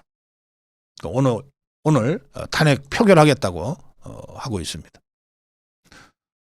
국민의힘은 권한대행까지 탄핵해서 권한대행의 대행이라는 초유의 상황을 만들어서 국정혼란을 부추기겠다는 것이냐. 강력하게 반발했습니다. 권성동은 민주당은 국정을 탄핵하고 민생을 탄핵하고 외교를 탄핵하고 대한민국을 탄핵하고 있다. 졸속 탄핵이고 보복 탄핵이고 권력 찬탈 탄핵이다. 이렇게 어제 규탄 대회에서 이재명과 민주당을 강력하게 성토했어요. 근데 정북 주사파들은 오늘 강행하겠다는 거고 의사봉을 잡을 우원식이는 한덕수 권한대행 탄핵 가결 기준을 151명으로 할 가능성이 매우 높다고 지금 언론이 보도되고 있습니다. 그렇게 할 경우 국민의힘은 한덕수 권한대행이 직무를 계속해야 한다. 그리고 권영세는 모든 조치를 검토하겠다. 권한쟁의 가처분 신청까지 포함한 모든 조치를 검토하겠다. 이렇게 되면 헌재가 이제 결정을 해줘야 돼요. 근데 헌재는 아직 의결 정족수 관련해서는 헌재가 결정한 바가 없어서 공식 입장이 없다. 사건이 접수되면 검토하겠다. 이런 입장입니다. 시간이 좀 걸린다는 뜻입니다. 이런 상황에서 더불어민주당의 문정복이라는 자가 한덕수, 이게 X가 뭐지? 개자가인가? 그러니까 X라고 썼겠네. 한덕수 개 X 자식 이렇게 욕설을 올렸어요. 그러다가 삭제를 했어요. 한덕수 진짜 X 자식이네 이런 글을 올렸다가 삭제를 했어요. 국민의힘에서는 이 문정복이라는 자 즉각 국회 윤리위 징계가 필요하다고 비판하고 나섰습니다.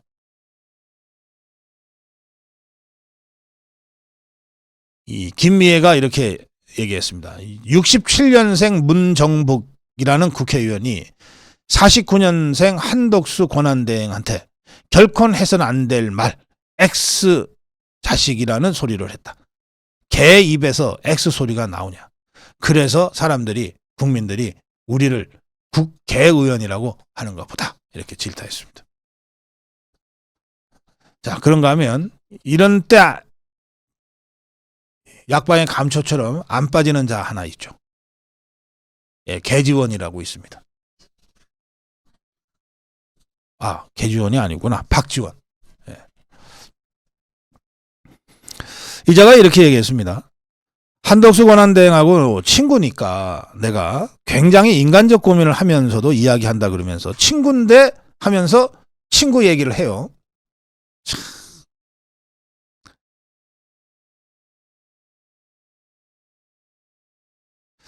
보통 친구는 뭘 좀 알아도 말 안 하고 감싸주는 걸 친구라 그러는데 친구라 그러면서 지금 이제 폭로를 합니다. 그러니까 개지원이란 소리를 듣지. 자, 한 권한대행 부인은 그림계의 큰 손으로 무속에 심취돼 있다. 한 권한대행의 부인이 김건희 여사와 또 대통령의 장모인 최은순 여사와도 끈끈한 관계를 맺고 있다. 한 권한대행은 애들 말로 부인에게 끽소리도 못한다. 한 권한대행도 무속의 지배를 받고 있는 것 아니냐 생각한다. 뭐 이렇게 말을 했어요. 그러면서 아직도 윤 대통령은 주술 속에서 점쟁이들 얘기 듣고 무속적으로 시간만 벌면 넘길 수 있다고 생각하는 것 같다. 그랬어요.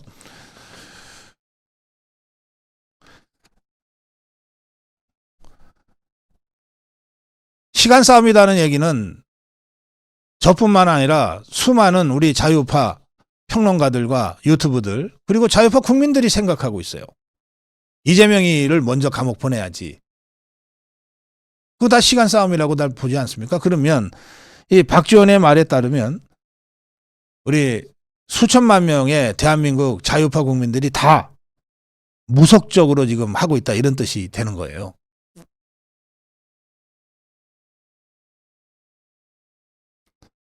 네, 국무총리실이 박지원이가 이런 얘기를 하자 입장을 밝혔습니다. 전혀 사실 무근이다. 한덕수 총리는 이게 2022년에 국무총리 지명 당시에 또 이런 무속 관련 의혹을 저 종북 주사파들이 제기한 바가 있어요.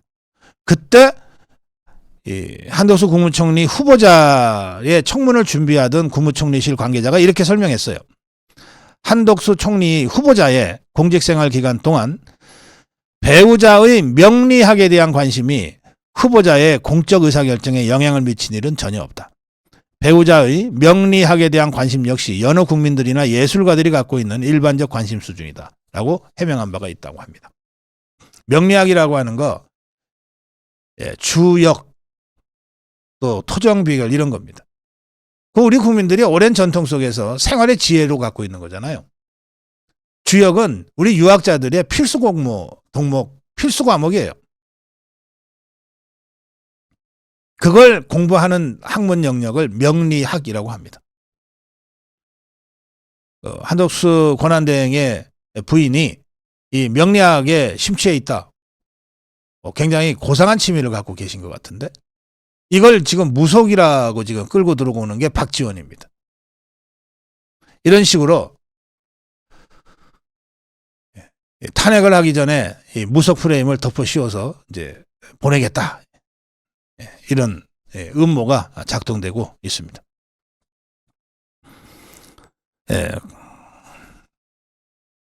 그래서 권성동이 아까 전한 대로 지금 한덕수 권한대행을 탄핵하겠다는 것은 한덕수 권한대행이 아니라 국정, 민생, 외교, 대한민국을 탄핵하는 것이다.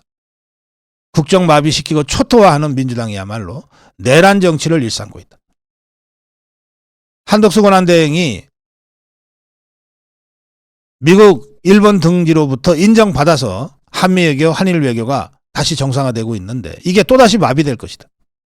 결국 더불어민주당은 한미동맹, 한일외교를 파괴하려고 하는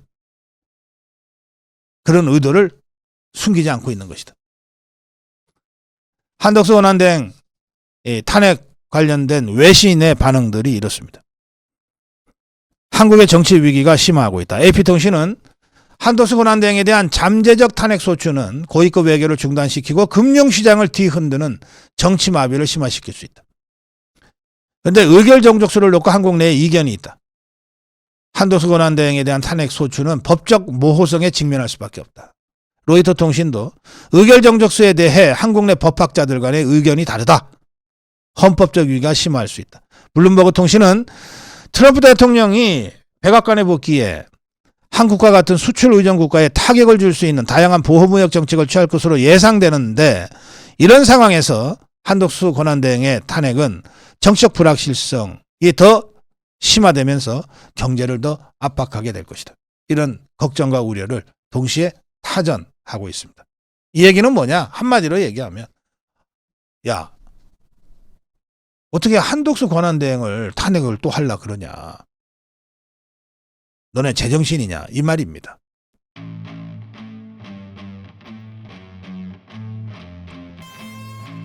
좌파들의 하이브리드 여론 선전전이 내란이다.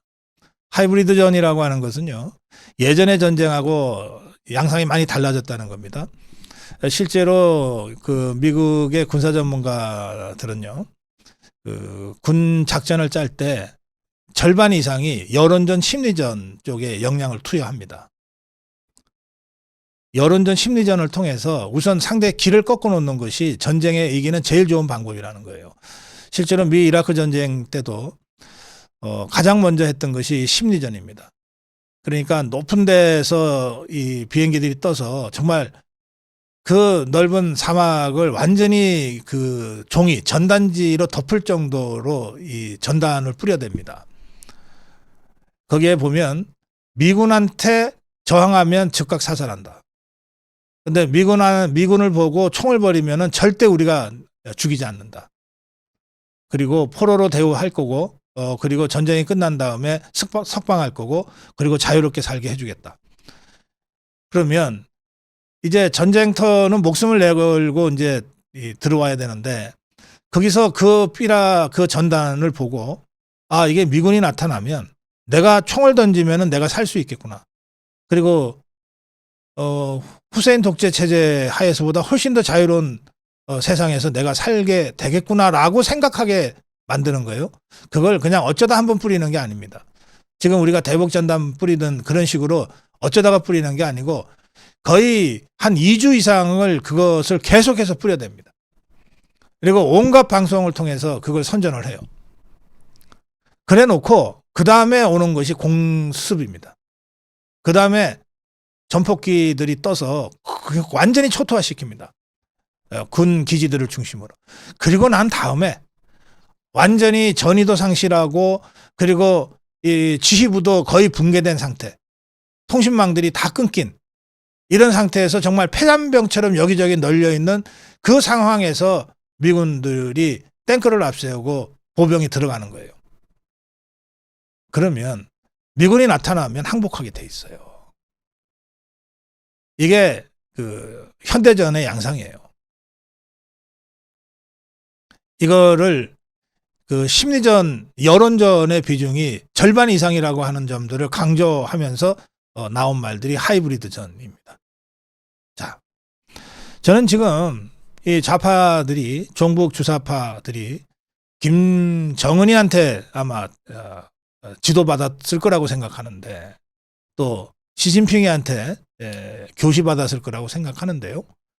이 윤석열 대통령을 탄핵으로 몰아가는 과정에서 이 전방위 전천후 하이브리드전을 지금 수행하고 있다고 생각합니다.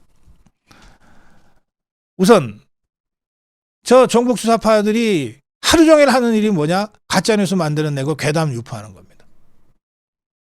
국회의원이라는 자들이 배지 달고 그 뒤에 숨어가지고 면책 특권이니 뭐니 여기에 딱 몸을 감추고서 끊임없이 가짜뉴스들을 만들어내요. 이걸 저 좌파 유튜브들이 계속해서 확대 재생산합니다. 김어준이 보세요. 이걸 조중동과 KBS, MBC가 SBS가 종편들이 온갖 라디오 매체들이 이걸 계속 받아가지고 국민들한테 다시 돌려줍니다. 그리고 이 프로그램에 저 괴담들을 유포한 자들만 불러가지고서 방송을 패널로 계속해서 그 목소리들을 국민들한테 전하고 있어요. 그야말로 전방위 가짜 뉴스 괴담 유포전을 하고 있습니다. 그리고 아까 제가 말씀드린 대로 신속 체포 이 자들이 온갖 매체 기성 매체를 통해서 퍼뜨리고 있는 이런 협박을 들으면 윤석열 대통령은 오늘이라도 곧 체포될 것 같아. 곧 감옥에 갈 것 같아. 그리고 일주일 후쯤에는 헌재가 탄핵해서 파면 결정을 내릴 것 같아. 곧. 이렇게 해서 전의를 꺾어버리는 거예요. 아예 싸울 생각도 못하게 만드는 거예요.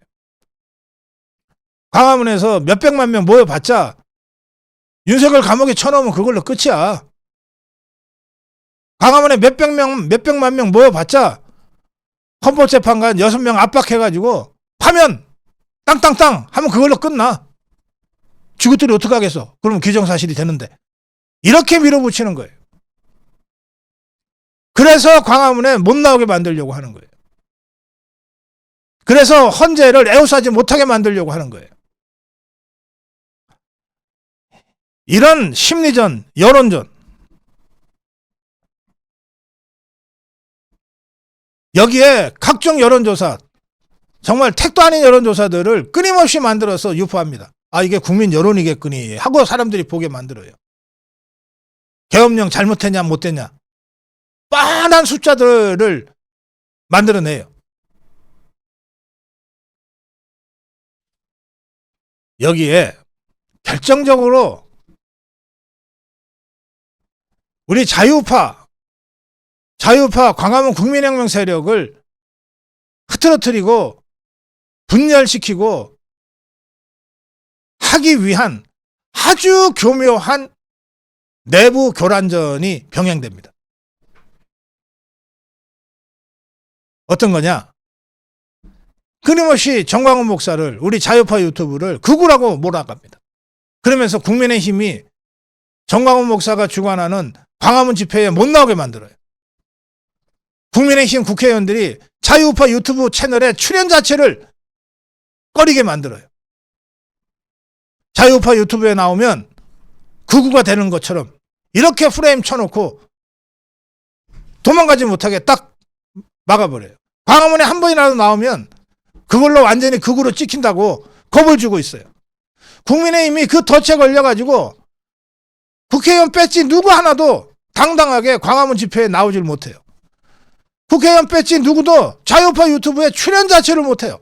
근데 저것들 보세요. 저 종북주사파 국회의원들 누구나 다 김어준이가 부르면 가서 고개 조아리고 사과하고 심지어 차력 격리하면 무릎 꿇고 큰절까지 하잖아요.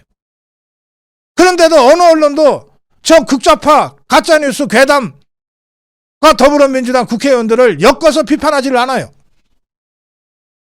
지것들은 온갖 뻔뻔한 짓을 다 하면서 우리 자유파 국민들과 자유파 유튜브와 국민의힘은 함께 손잡고 투쟁하지 못하도록 프레임 쳐서 막고 있어요. 여기에 더해서 8년 전 박근혜 대통령을 향해서 가해진 그 인격살인적인 그 괴담들 보세요. 미래를 했니? 구슬을 했니? 지난 3년여 동안 김건희 여사에 대해서 공격했던 그 수많은 가짜뉴스와 괴담들을 보세요. 윤석열 대통령을 향해서 가해졌던 그 인격살인적인 그 모욕을 보세요. 정말 털어도 안 나오니까 아예 가짜 인터뷰까지 만들어가지고 유포하고 있잖아요. 함정까지 파서 김건희 여사 빠뜨리려고 여러 번 시도했잖아요. 거기에다가 심지어는 엊그저께 저 교활하고 사악한 박지원이가 그 뱀 혓바닥 같은 입을 놀리면서 뭐라고 그랬습니까? 거국내각 총리 제안 받았는데 거절했다. 자, 이 소리를 들으면 차유파 국민들 입장에서는 이게 제정신이야? 누군가 제안을 했으니까 박지원이가 저런 소리를 떠들 텐데 도대체 누가 제안한 거야?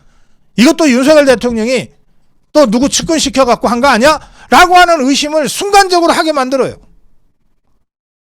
여러분, 국가 위란 사태에 처해서 사실상의 국가 마비 사태에 처해서 계엄령까지 발동한 그 정말 죽기를 각오하고 온몸을 던져서 국민들한테 이걸 알려야 되겠다고 한 윤석열 대통령이 그래 박지원이 같은 저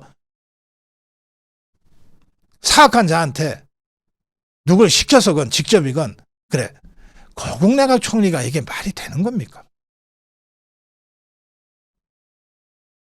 이거를 퍼뜨려요. 아니면 말고 식으로. 누구한테 들었냐 그러면은 비밀이다 그럴 거겠지.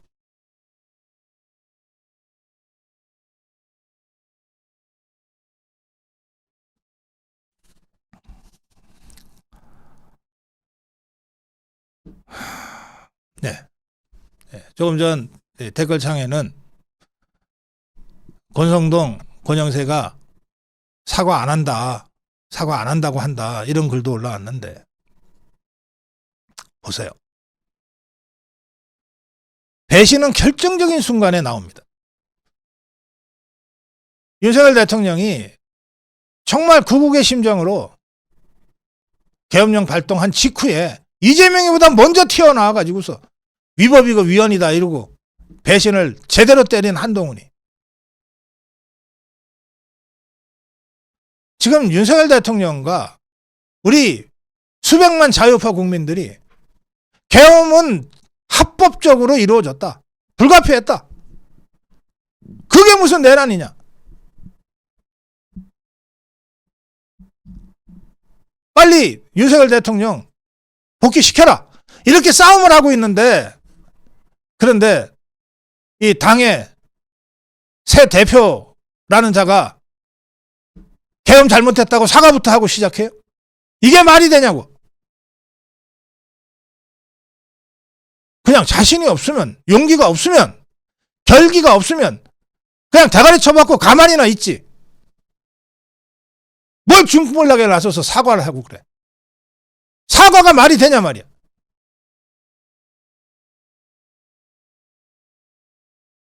이걸 끊임없이 조중동이 압박을 하고 있어요. 새 지도부한테. 저는 권영세 비대위원장 사과 안 할 거라고 생각합니다. 권성동이가 아무리 연막을 치고 에드발론을 띄워도 권영세가 안 하면 안 하는 거예요. 당 대표는 권성동이 아니고 권영세예요. 아무리 조중동이 압박을 해도 이 판에 어떻게 지가 먼저 사과부터 하고 당 대표를 하겠다고 그래요. 그런데 끊임없이 할 것처럼 만들어가는 거예요. 기정사실화 시키는 거예요. 이것도 또 하나의 아주 간교한 하이브리드전입니다. 조중동이 저 좌파들보다 더 해요. 어떤 면에서는 더 사악해. 그냥 한겨레 경향이 그런 주장하면 아이 저것들 원래 좌파니까. 더불어민주당이 그렇게 주장하면 아이 저것들 원래 좌파니까. 근데 조중동이 주장하면 아니 보수까지도 이러는데 국민의힘의 당대표가 주장하면 아니 집권당 대표까지 잘못했다고 그러는데 왜 윤석열은 버티는 거야. 이렇게 공격받게 돼 있다고. 우리가 8년 전에 겪었잖아요. 앞에서 뛰어오는 저건 별로 무섭지가 않다니까. 별거 아니라니까 저것들. 결정적인 순간에 뒤에서 칼을 들이대고 뒤에서 총을 쏘니까 김보성이처럼 유승민이처럼 한동훈이처럼 그래 이제 권영세까지 그렇게 할 거냐 말이야.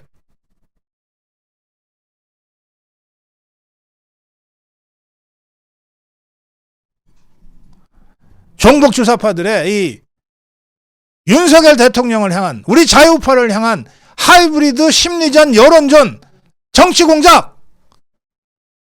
이 실체를 분명하게 알고 처절하고 당당하게 대처해 가야 한다. 자신 없으면 차라리 대가리 쳐박고 조용히나 있어라. 정론 일침이었습니다.